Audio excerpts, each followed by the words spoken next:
All right, it's that time once again. Larry Mastropieri, broker, owner of the Mastropieri Group, alongside myself, John Laws of Discover South Florida.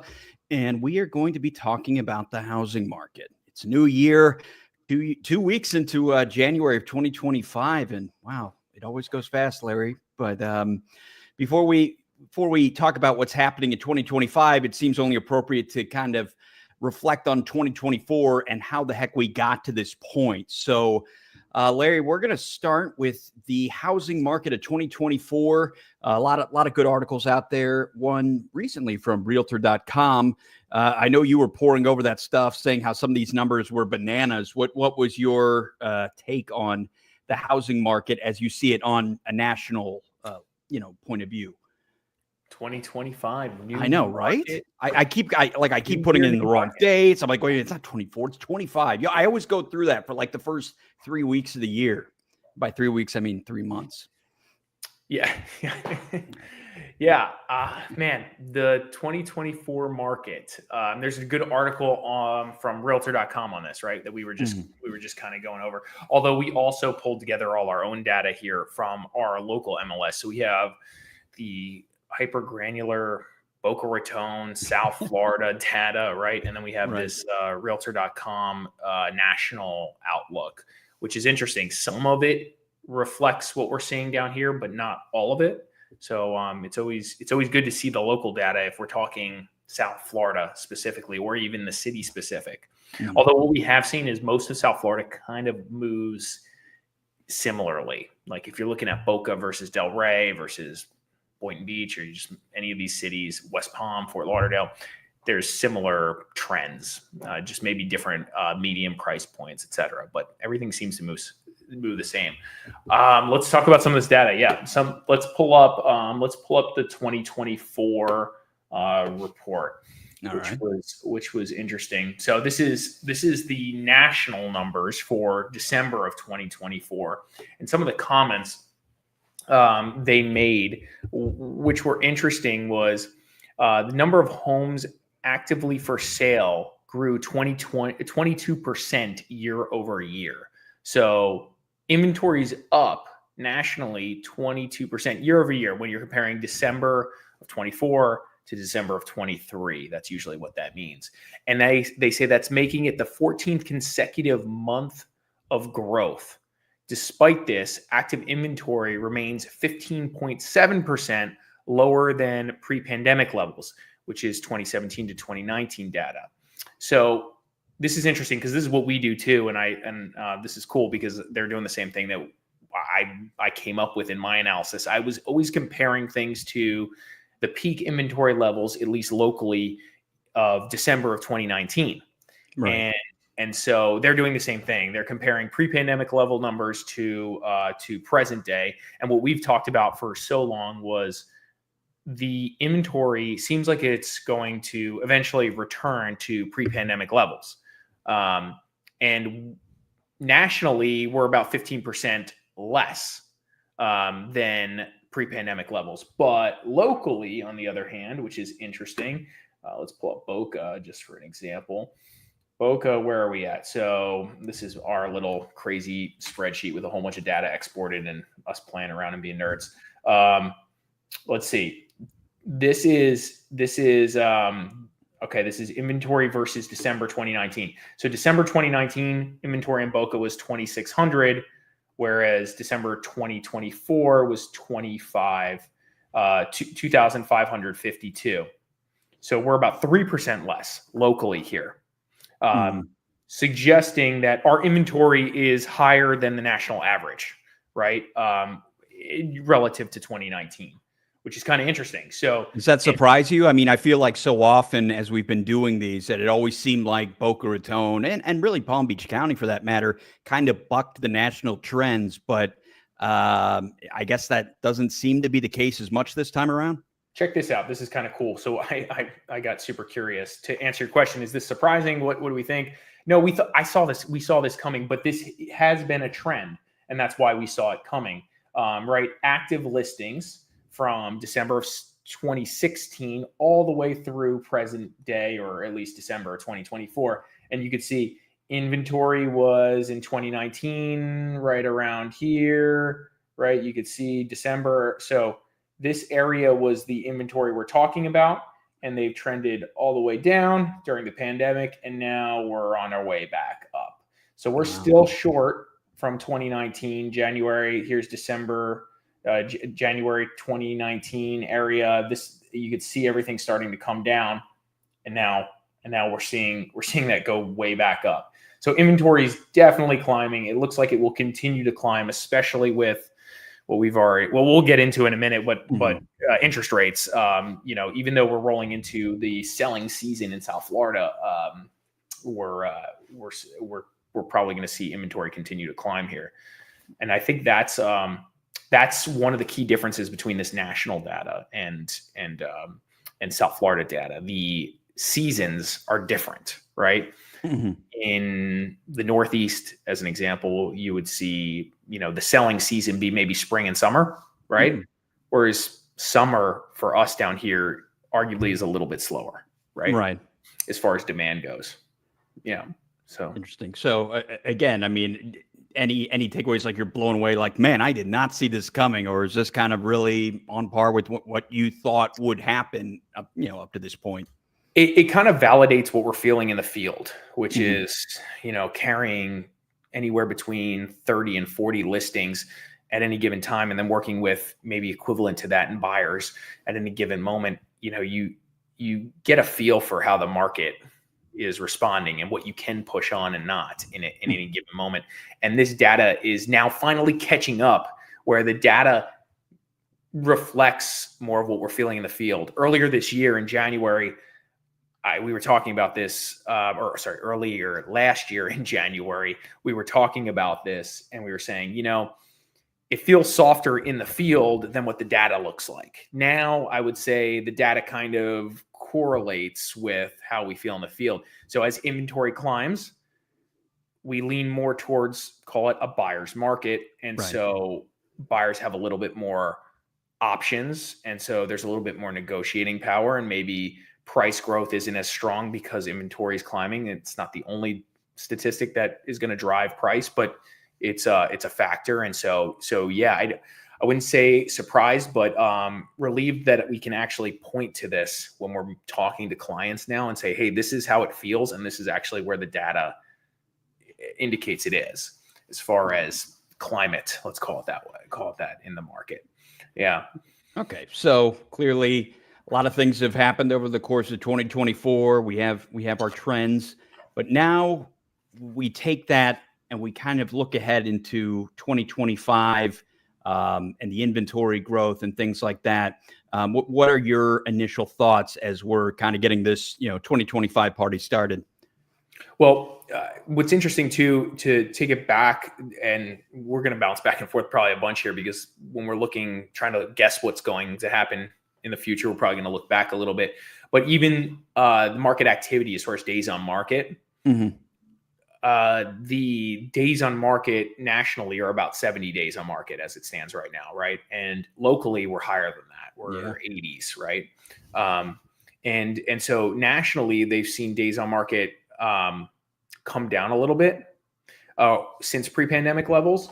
And so we can talk about that too, which mm-hmm. is interesting, because again, we talk about like this influence of the like just a massive amount of easing that happened, or money that entered the system during the pandemic that we're still kind of shaking off, probably, right? So right. Pre-pandemic kind of gets us back to that norm, and as time goes on, we'll get closer to that norm. But you can see here, this is a great example of what the market was historically. Look at this, 80s, right? Forever. 2016. So 4+ years of just sitting in the 80s, days on market. So demand seemed to be pretty steady. And if we look at inventory again, inventory didn't move too much during that window, kind of stayed in that 14,000 window for Palm Beach County, and then started to drop as the pandemic was upon us. But But over here, you can see we look at how low we went, and now we're trending back up again. But we're still slightly below pandemic levels, which is reflective of the national average as well. So that's kind of interesting. But overall, we're currently right now a little higher than the national average present day as far as days on market go. But the trend seems to be about the same. So as we roll into 2025. These are some interesting things to keep in mind because the trend, nothing major has changed per se economically to drive these numbers in a different direction, right? The question is are they done trending in their direction? Is the inventory done trending upward? Is the absorption rate done trending upward, days on market? So commenting on absorption rate, which we talk about a bunch, which is basically an indication of, is it a buyer's market or a seller's market or a neutral market? You could see it was historically in the 5s, and then it dropped again, pandemic as expected. So leaned into very, very much so into the seller's market. A seller's market is between 0 and really 4 or 5 months. And a buyer's market is really between 4 or 5 months and upward, right? And the neutral market is, well, let's call it neutral market 4, 5, 6 range, right? 6-ish. But more so buyer's market is above 5, 6. So we're trending in that. This isn't like a precise science, right? So you can see we trended down all the way to a 1 month absorption rate, which was just insane. Yeah, so that's wow. What does that mean? That means if no new inventory hit the market as of that moment, all the homes based on the demand available in the market at that time, all the homes would be sold in 30 days or less that are on the market. Right. That's how fast things were moving. And historically, again, it was in the 5s, which is more of a buyer/neutral market. It was living in that neutral market territory. And now in Boca specifically, or this is Palm Beach County, Palm Beach County, we've trended, what is that, above 7 right now? Yeah. 7.1. Now, there's a few different ways there's different ways you can calculate these numbers, and they might skew a little lower, a little higher, but the trend is the same. So whether it's a 7 or a 6.5, based on whatever data you're looking at, it's still trending in that same direction. And so a 7 is, that's a buyer's market all day. Absolutely. Right? And that was in December. Right? When I look at these historic lows for the absorption rate and everything we went through with the pandemic and whatnot, would it take another historical event for us to ever see those kinds of levels again? I mean, are we going to, we're still relatively young, but are we ever going to see that again in our lifetime, really? Yeah. I mean, the way you get the historical event is you get a really bad event. Like people are like, oh, I hope interest rates come down. Well, do you really hope interest rates come down? Because the reason interest rates came down is because something really bad happened, right? Yeah. The pandemic happened or a great recession happened, right? This is how you drive interest rates down when the world is collapsing around you. And to drive them down that low, I mean, the world literally has to be collapsing around you. And you don't know if you're going to win or lose in that moment. A lot of people came out on top, but a lot of people got crushed, right? So that's not great. So hoping interest rates come down isn't really, careful what you wish for, right? Right. So to your point, yeah, I mean, this is, maybe it's a once in a lifetime thing, but that's what it looks like. I mean, we're looking at almost 10 years of data, and it just seems like historically it was always, those days on market was in the 80s. I mean, from what you were just showing us, and then my goodness, and it fell through the floor. So you're like, oh, wow. And then you forget that, this wasn't normal. Well, think about it like this, though.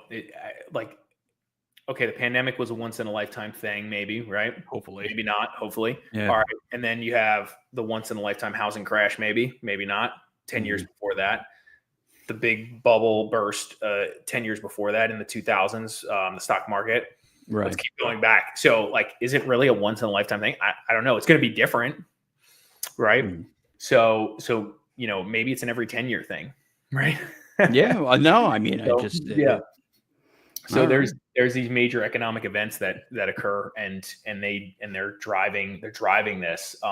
So there's always those wild cards. And the article that talks about predicting what is coming is just super interesting. I recommend everybody read this to get a little bit more informed on what the national housing market's doing, and then we can kind of correlate this directly to what's going on in South Florida. But it's similar on so many levels, right? Mm-hmm. You know what, let's just talk about some of the key points that I notated here. Inventory is expected to increase or grow by 11.7% in 2025, continuing the upward trend from 2024, which had a 15% growth.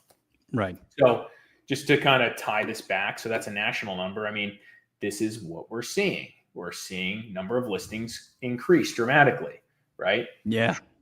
Like that's happening.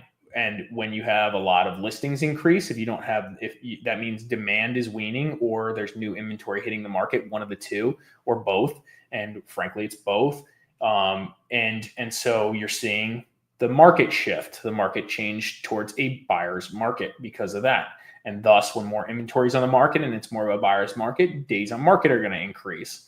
So there's a chance that this continues to push upward. You can see how, like, just look at a 1 year trend. A 1 year trend in Boca. It doesn't look too scary.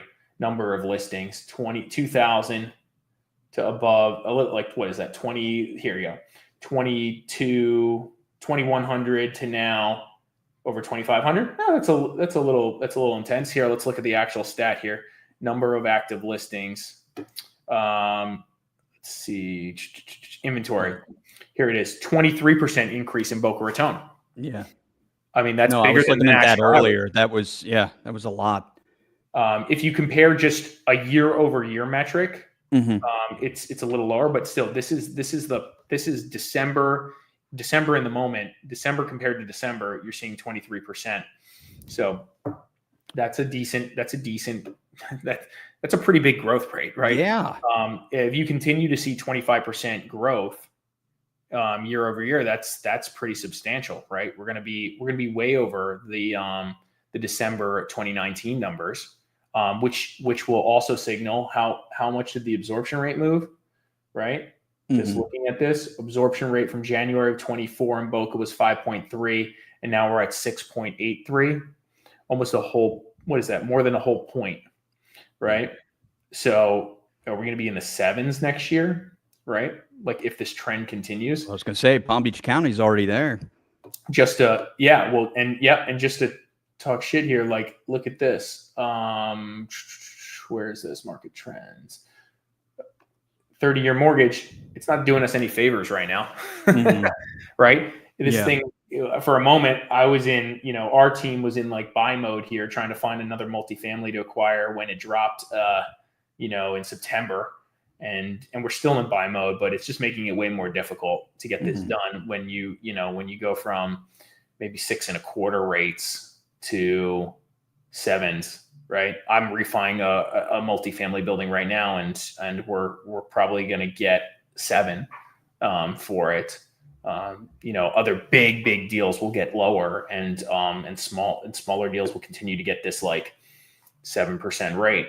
So rates are gonna hurt us. And so kind of interesting, just to see if we can make this comment here.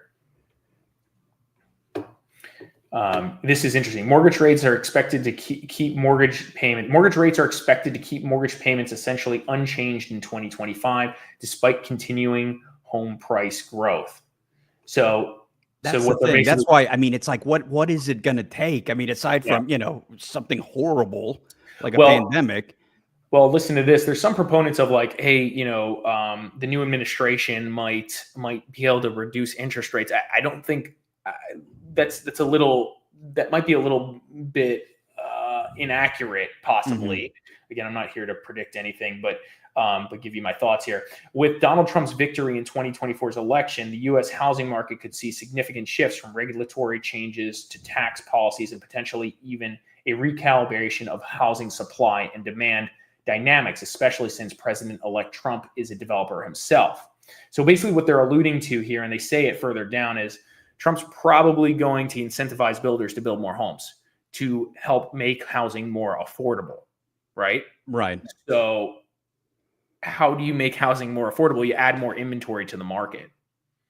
Which is funny because that's contradictory to what we've seen happening in Boca Raton and Palm Beach County, really. Well, it's hard nationally. That's a little easier. South Florida is a unique beast, right? Like, where is Trump going to roll in and incentivize people to build more stuff? They're going to build more stuff.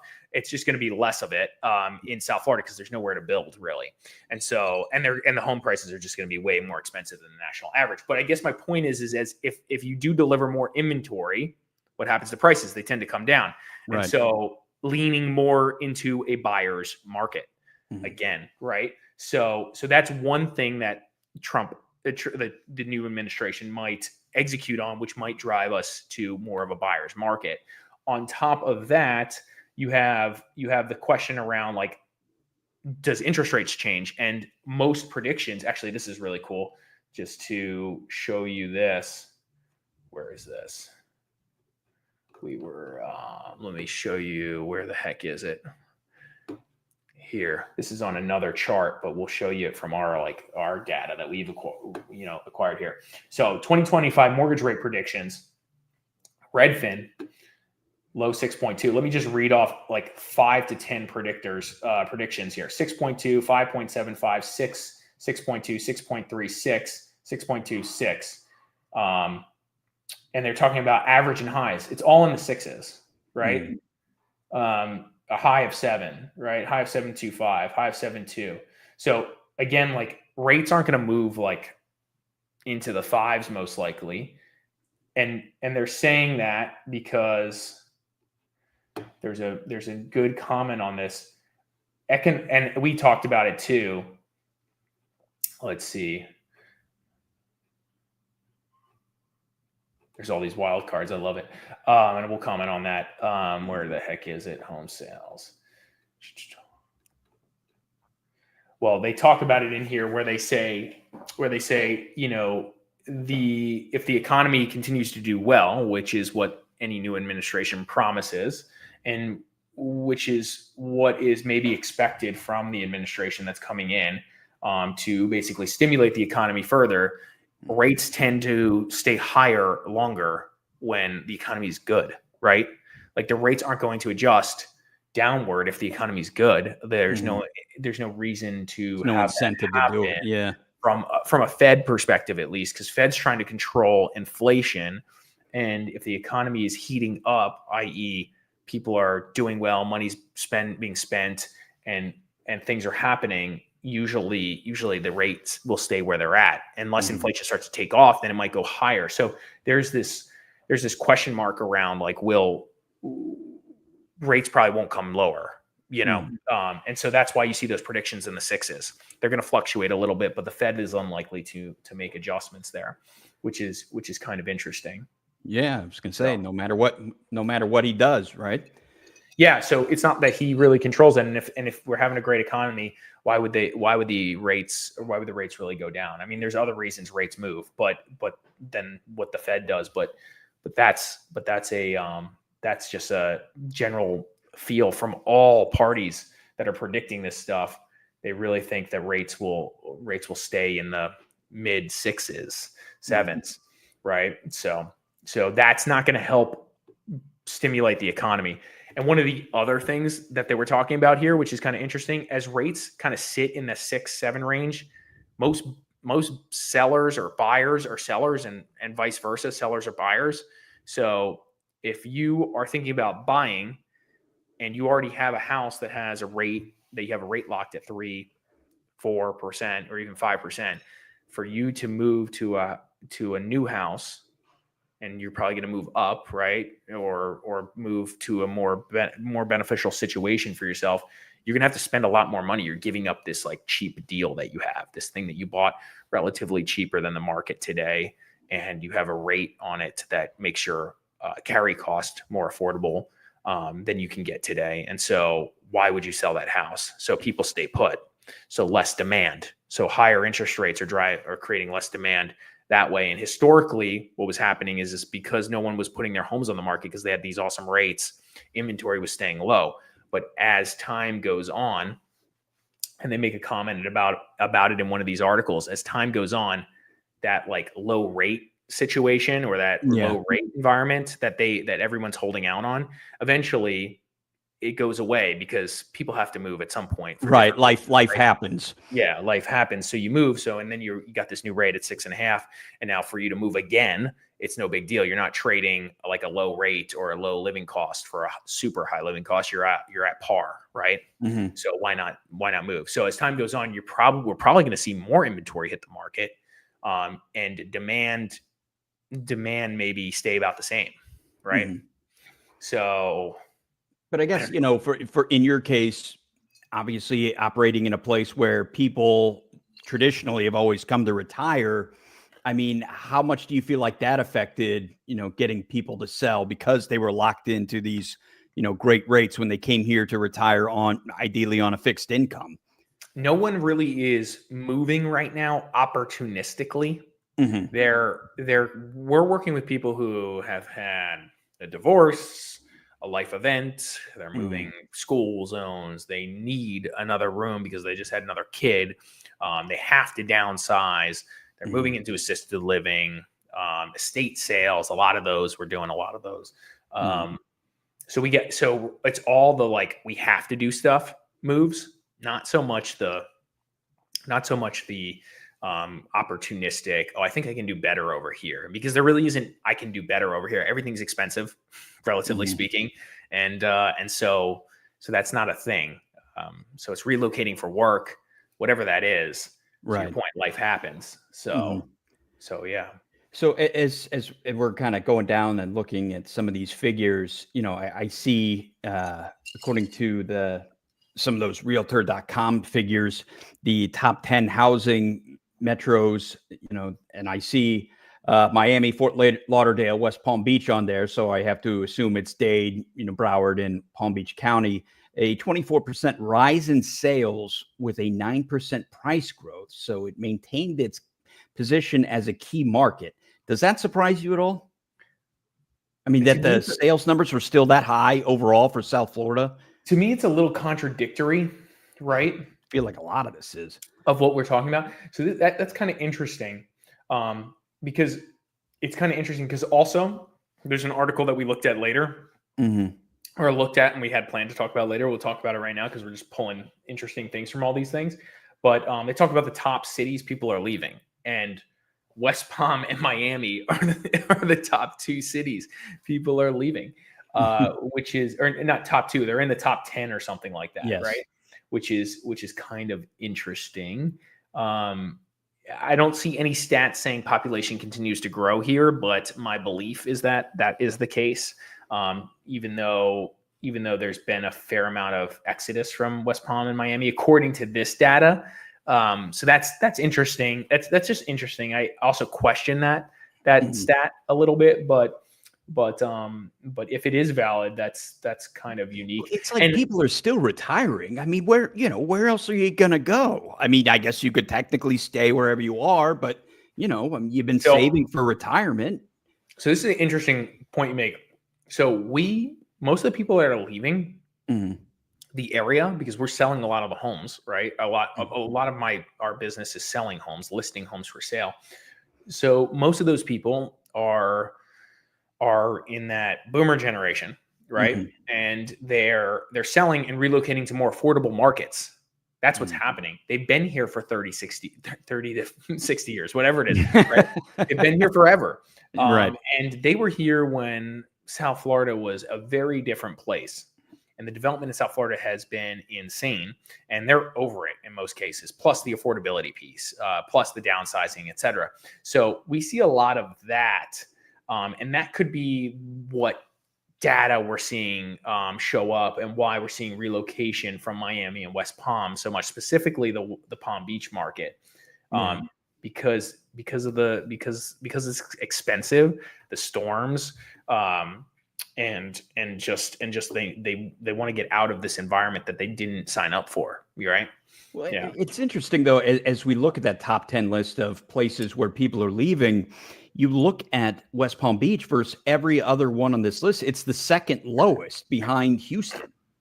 I mean, all these other top cities, I mean, are noticeably more in terms of median home price. That's Totally. kind of surprised me a little. I mean, I know places like San Francisco. I mean, California's ridiculous, but San Francisco, San Diego, are so much. But again, Colorado Springs, a median home price of $469,000. I would have never guessed that. Yeah. It's kind of interesting. The median data is sometimes surprising. Like, hold on, let's pull up what's the median sale price right now in Boca Raton. Do you want to guess? I think it's 500 because I was looking. You earlier. can't guess. What? Yeah. I said you already know. Yeah. Well, yeah, I was looking at it. I mean, yeah. So the median sales price as of December 2024 is $594 in Boca, right? And so this is interesting too. If you look at the Boca median sales price growth year over year, December to December, it's 3%. But what's also interesting, so you saw the prediction about that growth rate of 9% in Miami, that prediction there. So if you look at 2023 year to date and 2024 year to date, and you compare those two median prices, you end up with an 11% growth rate. So despite all my negative commentary earlier about this, there's price growth still in this market, which is super interesting. Right. I mean, considering that the inventory is going up, and the stat that really caught me when I was looking at some of those graphs earlier was how, I believe, based on the average listing prices and sales prices, was how new listing prices were, they spiked at the end of 2024. If you scroll down on your thing there, there was, and tell me if this is normal, going down to a little farther on the average listing prices, how new listing prices were almost the same as the current ones. Despite, I mean, that something about that just stood out to me. Like, wait a minute, what? To me, that is that just like sellers not paying attention to what's going on? So the new average listing price compared to the active average listing price. Yeah, that's unique. The averages can skew your data. Which I think may have been what happened here. Yeah. So and you could see even the sold average sale price bumped up too. But so I love to look at median more than anything when I'm trying to get some kind of consistent view on things. Because one big deal in an average analysis can skew any month, right? Right. It's not hard to do that here in South Florida. You can get $150,000 sale or $150 million transaction to hit 1 month, and all of a sudden the freaking thing spikes off the chart, or you get a bunch of $20 million sales, right? Stuff like that'll skew this, or active listings that'll skew this average upward. Whereas median really just hones in on that middle pricing, right? So you see things are relatively more smooth, but again, like we talked about, that median price is up. But if you look at it compared to December or January 2024, you can see 577. Today we're 610, right? On the sold median sale price in Boca. I mean, everything looks much more stable, regardless of which metric you're looking at on the median prices. Yeah. So it's not the markets. This is what I continue to tell clients when we meet with them on buy side and sell side. It's like, listen, the market is relatively healthy, despite the obvious softening, the obvious inventory growth, the obvious increase in days on market. It's a healthy market. It's more fair than it's ever been, which is good. Like, I know when I sit down with sellers, they're depressed over this, but guys, remember, they're like, hey, market has come down. They're depressed over these things and they want to just sell for some crazy number. the reality is we're still higher than we were ever before in pricing. Right. It's a matter of your house and its condition and the amenities and things of that nature that make your house desirable. And if you have those things, you will sell at a good price, above average. But if you don't, you're not. That's how it works. And when you don't in this market, what we're seeing is it's harder to sell because there's more inventory. So there's more options and there's a lot more subpar product on the market today than there ever was before because just there's more inventory.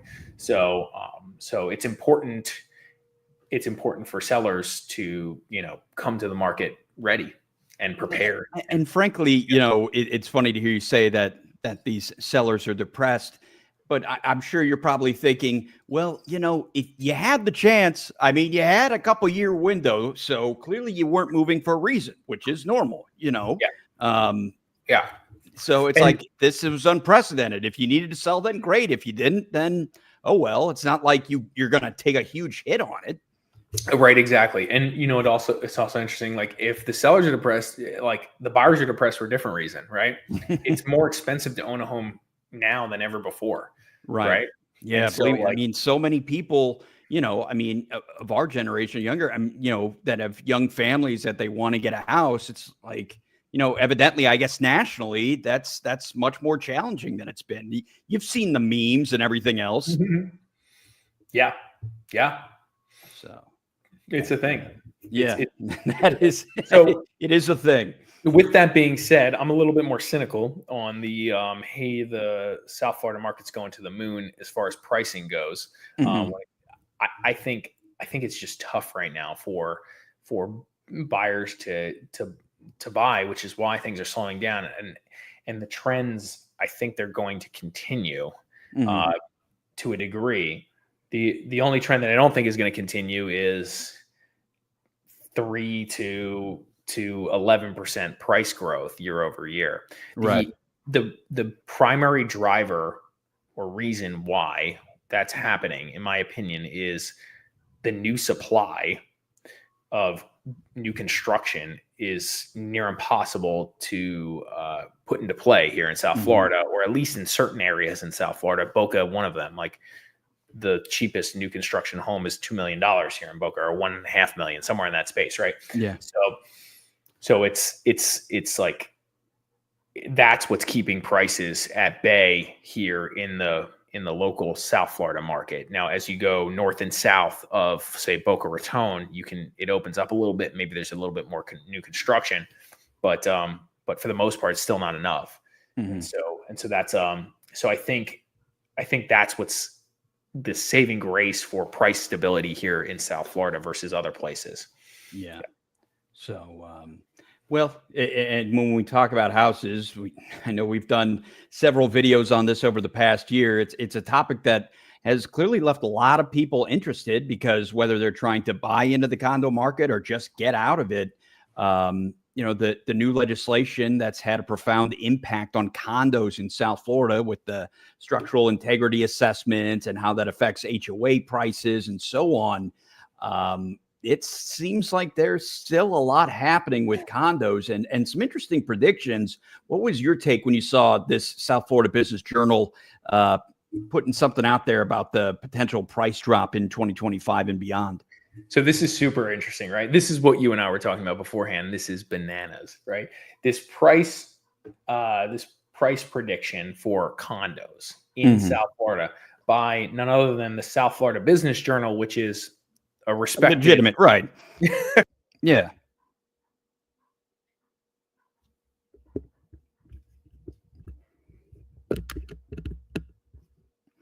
Larry, I might have lost you for a second. I don't know if. Can you hear me now? Yeah, I hear you now. All right, I'm back. Might have been an internet spike. As you were saying. Okay, so the punchline for from the South Florida Business Journal on this article was condo prices in eastern South Florida are expected to drop by up to 38% over the next 2 years, reverting to pre-2020 levels. That's crazy. Reverting Right. to, so they're saying the prices are going to go all the way back down to what they were in 2019.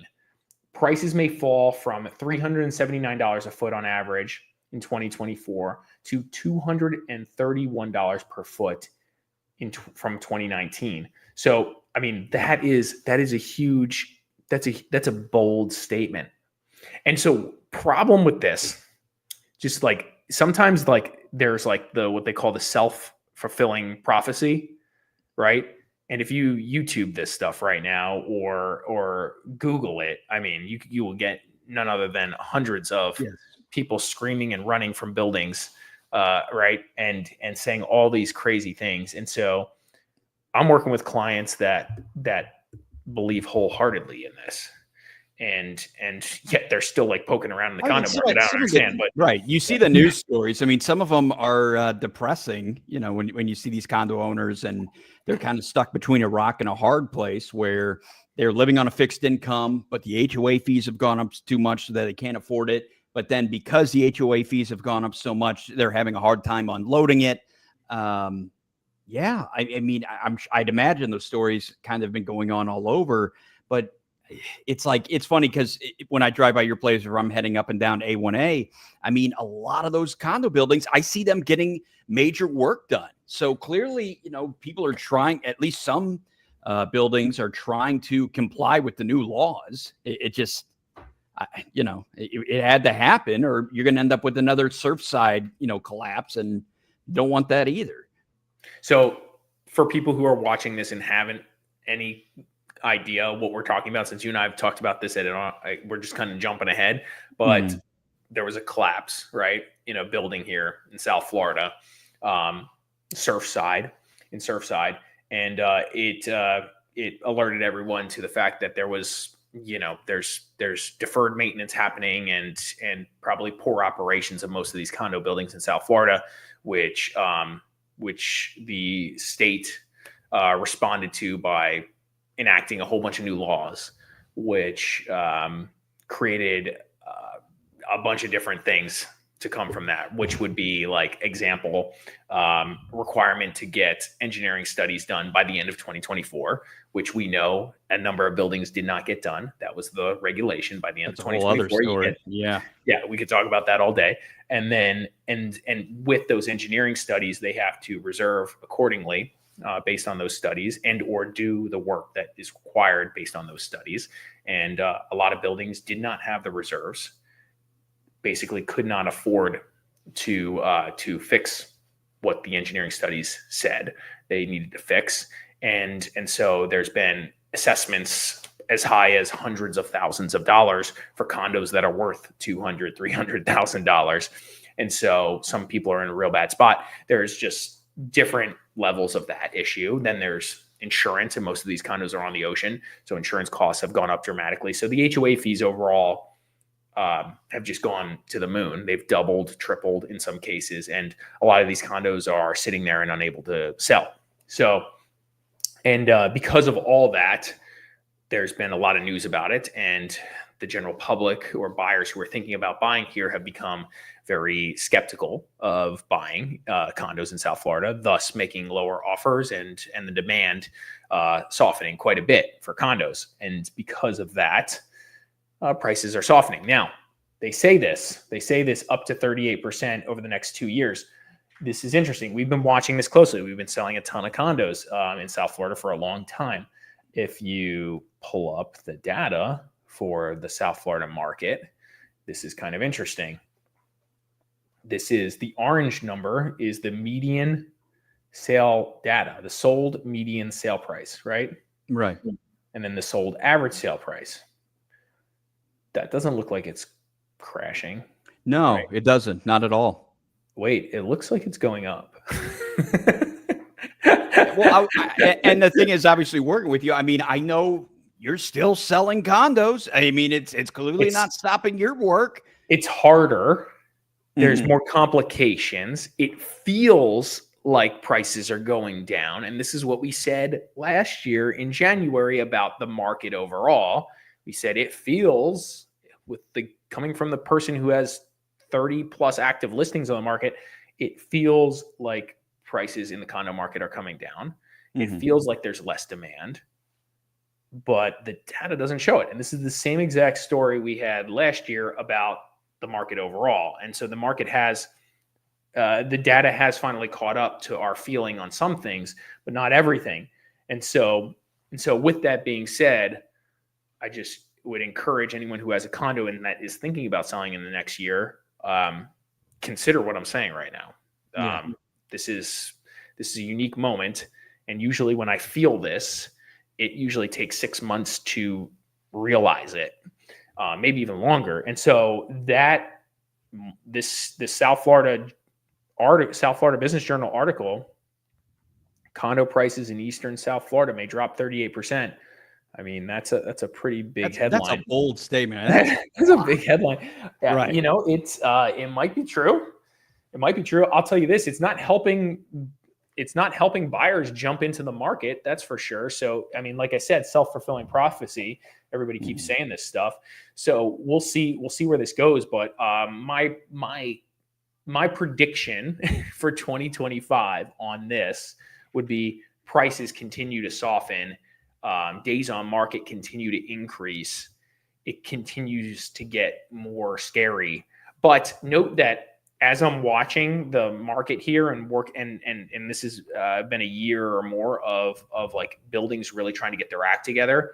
More and more buildings are knocking this stuff out, getting through the hard times, and they're still here and they're okay. Well, I said I see a lot of work being done when I'm driving around in Boca. You know, I mean, clearly they're trying to do the work to meet the new guidelines.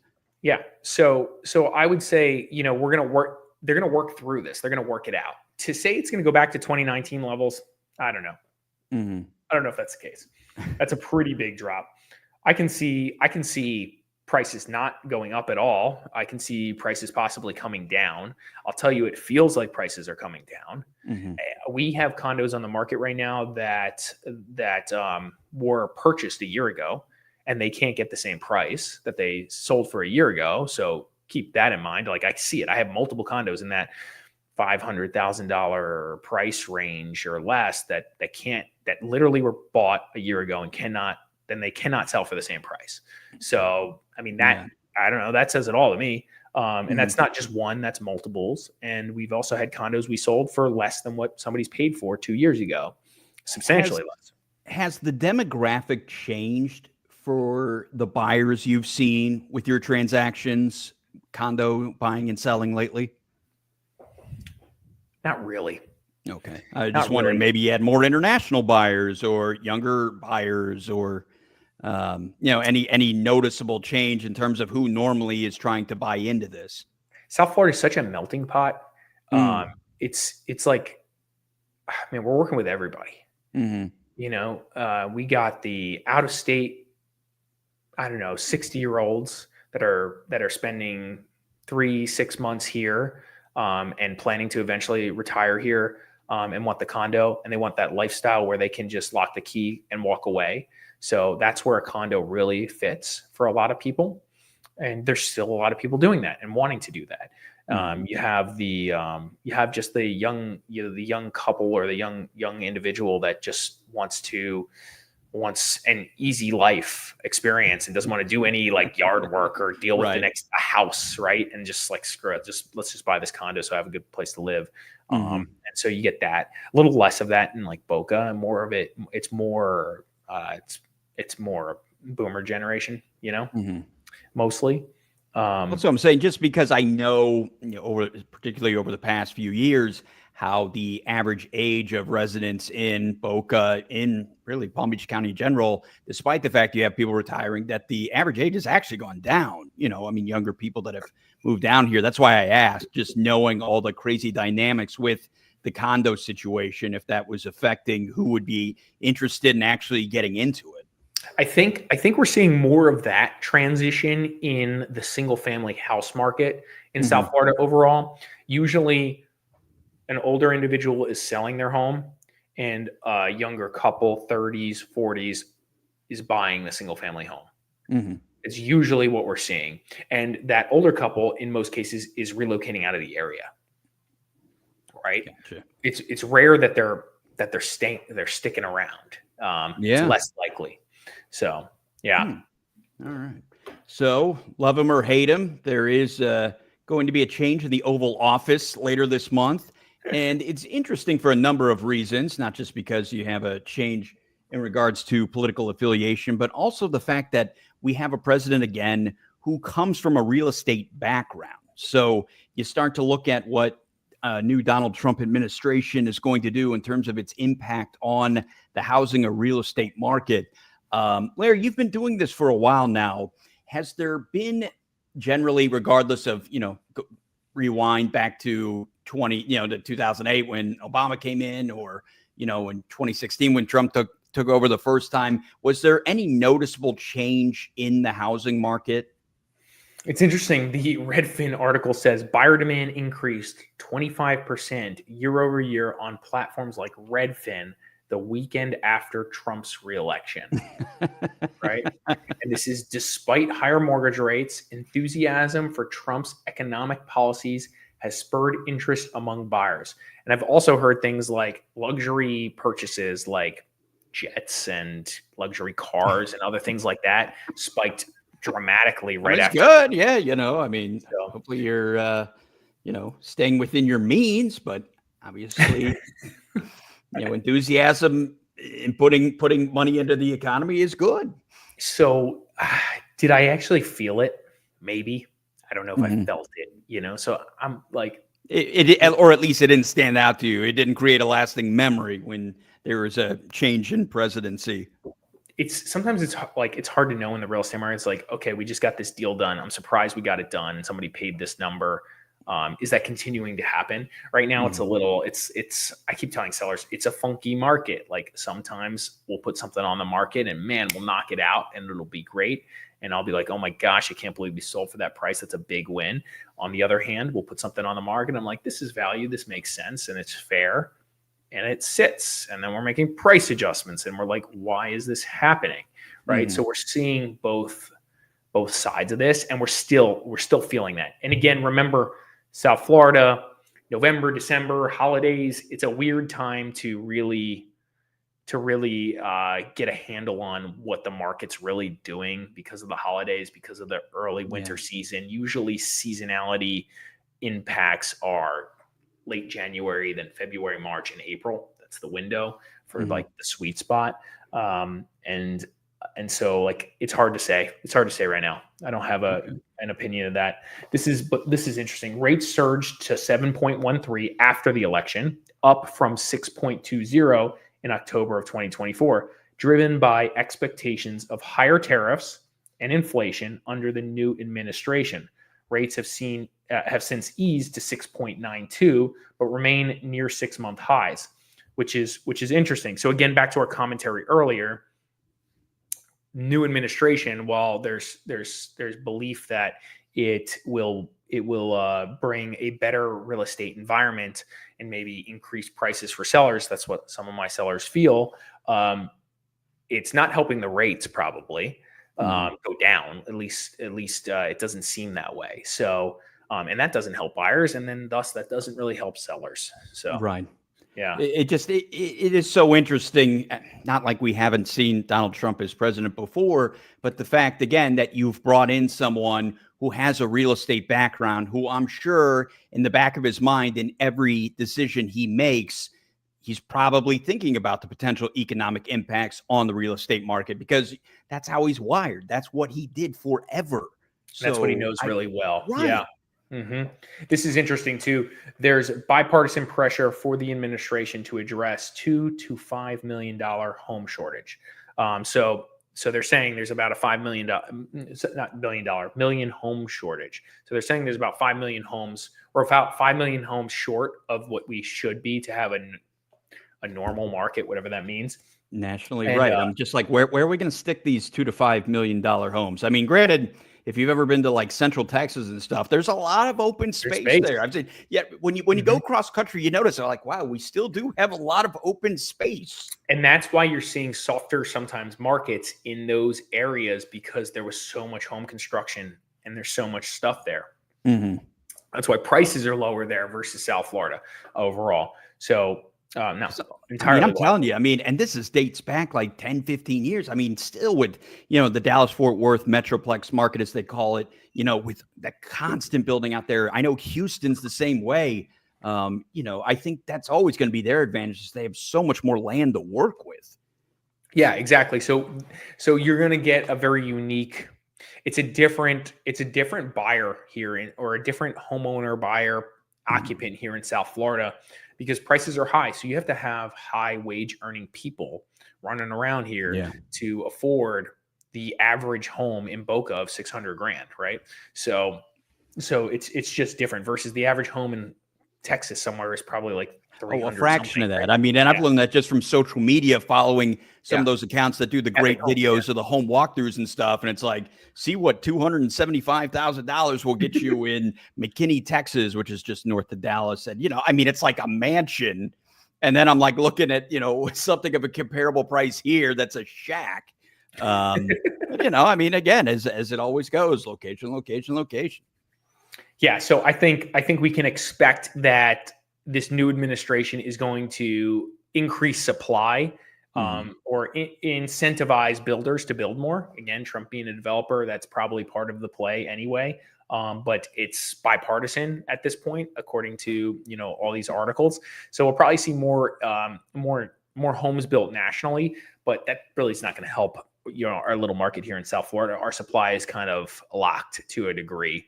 So we are where we are on that. Overall. Okay. So the last topic we can talk about, we've touched on it a lot, obviously, over the last hour, but the mortgage rate trends, again, obviously, as of January 2025, the 30-year is still averaging at 6.91, which you had just mentioned. I guess your prediction for the year, I forget what all the self-proclaimed experts say. I want to know what Larry Mastropieri thinks about what we should see with the mortgage rates over the course of 2025. 6.5. We're calling it 6.5.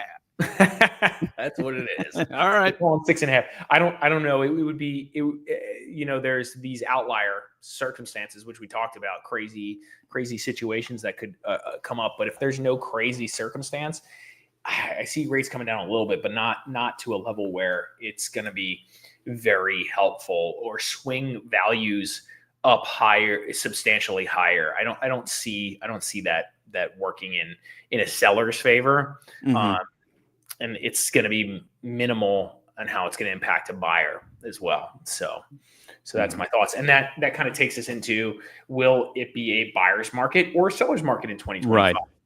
And we can share our screen here, but the South is closer to pre-pandemic inventory levels with active listings up 26% year over year, favoring buyers. Okay.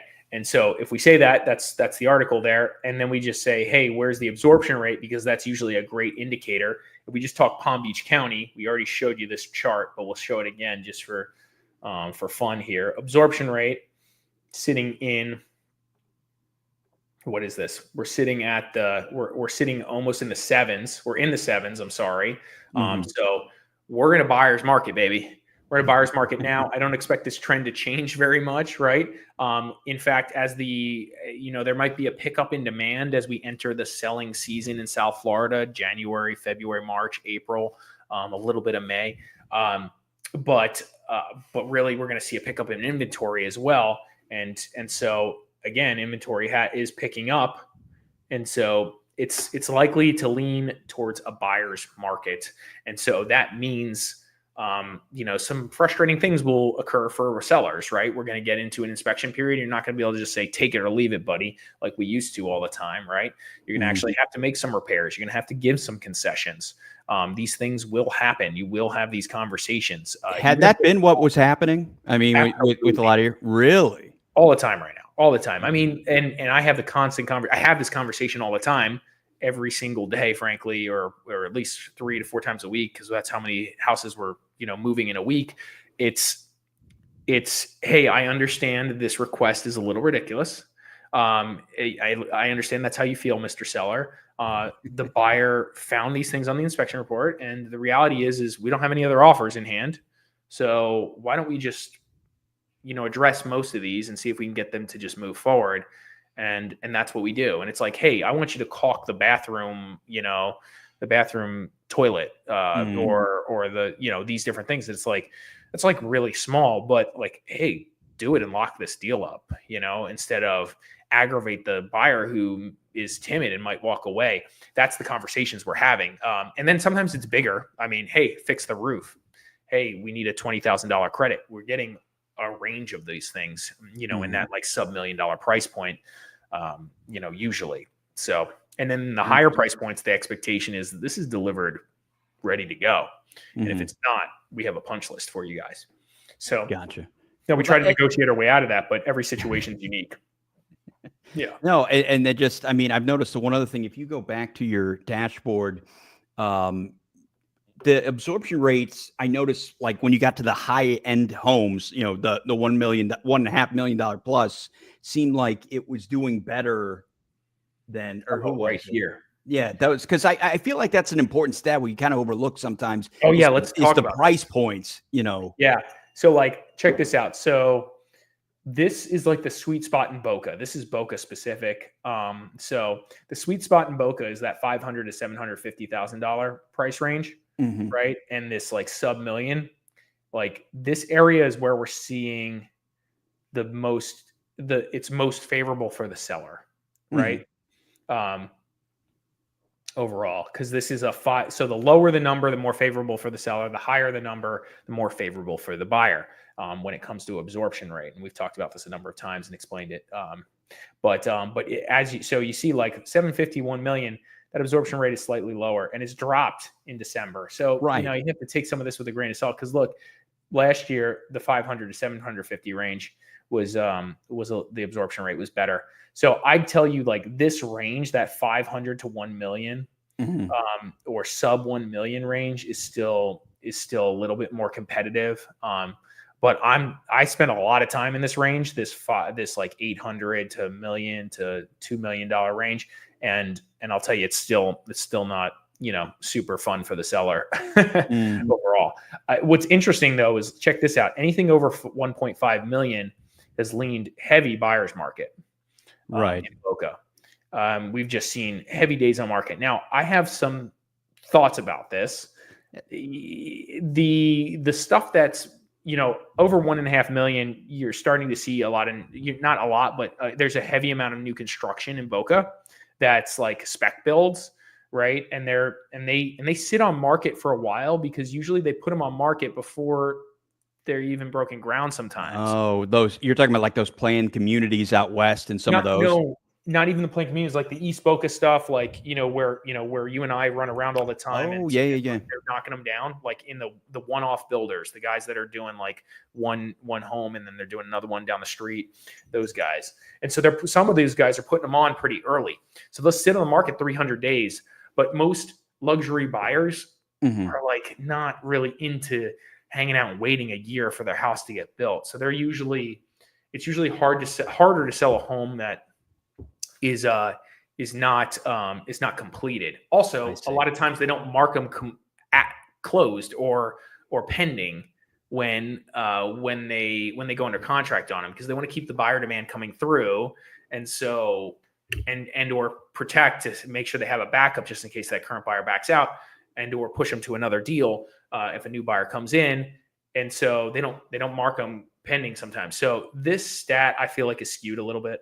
It's not probably skewed like substantial. It's probably but that makes absolutely perfect sense though. Yeah.